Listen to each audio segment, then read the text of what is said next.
ओम नमो भगवते वासुदेवाय नमः। आप सभी का दिन शुभ हो। आज श्रवण कीजिए माघ मास कथा अध्याय 12।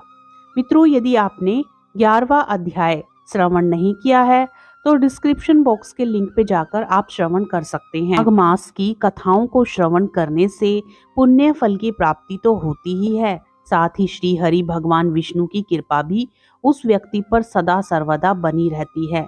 मित्रों, इस कथा को जितना ज्यादा से ज्यादा हो सके अपने मित्रगणों और रिश्तेदारों में शेयर करने का प्रयास करें।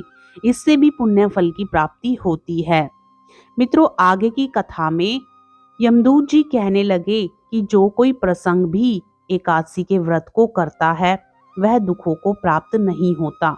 मास की दोनों एकादशी भगवान नाम के दिन हैं। जब तक मनुष्य इन दिनों में व्रत नहीं करता उसके शरीर में पाप बने रहते हैं, इसलिए एकादशी का व्रत जरूर करना चाहिए। हजारों अश्वमेघ, सैकड़ों वाजपेयी यज्ञ एकादशी व्रत की 16वीं कला के बराबर भी नहीं है। एकादशी के दिन व्रत करने से 11 इंद्रियों से किए गए सब पापों का नाश हो जाता है। गंगा, गया, काशी, पुष्कर, कुरुक्षेत्र, यमुना, चंद्रभागा, कोई भी एकादशी तुल्य नहीं है। इस दिन व्रत करके मनुष्य अनायास ही बैकुंठ लोक को प्राप्त होता है। एकादशी को व्रत और रात्रि को जागरण करने से माता पिता और स्त्री के कुल की 10-10 पीढ़ियां उद्धार पाती हैं और वह मनुष्य पीतांबरधारी होकर भगवान के निकट रहते हैं। बाल, युवा और वृद्ध सब तथा पापी भी व्रत करने से नरक में नहीं जाते।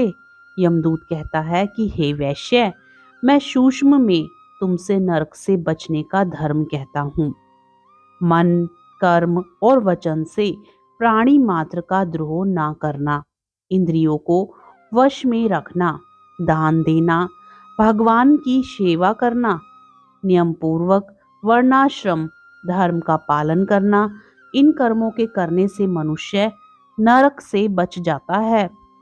स्वर्ग प्राप्त करने की इच्छा से मनुष्य गरीब भी हो तो भी जूता, छतरी, अन्न, धन, जल कुछ ना कुछ दान देता रहे। दान देने वाला मनुष्य कभी भी यम की यातना को नहीं देखता तथा दीर्घायु और धनी बना रहता है। बहुत कहने से ही क्या, अधर्म से ही मनुष्य बुरी गति को प्राप्त होता है। मनुष्य सदैव धर्म के कार्यों से ही स्वर्ग को प्राप्त कर सकता है।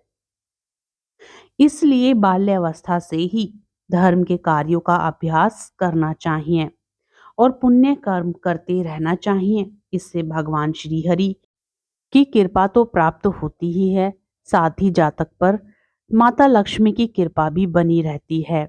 मित्रों, माघ मास की कथाओं का श्रवण करने से पुण्य फल की प्राप्ति के साथ साथ मनुष्य की बुद्धि भी निर्मल होती है और साथ ही उसका धर्म के कार्यों में रुचि भी बढ़ती है। ऐसा करने से वह दान धर्म के कार्यों से प्रेरित होता है। भगवान श्री हरि की कृपा से उस व्यक्ति के जीवन में कोई बाधाएं नहीं रहती, वह हमेशा सुख का अनुभव करता है। मित्रों, हम आशा करते हैं कि आपको माघ मास महात्म्य कथा अध्याय 12 पसंद आई होगी। यदि आपको यह कथा पसंद आती है तो वीडियो को ज़्यादा से ज़्यादा शेयर करें, लाइक करें, कमेंट करें और चैनल को सब्सक्राइब करना ना भूलें। राधे राधे, जय श्री कृष्णा।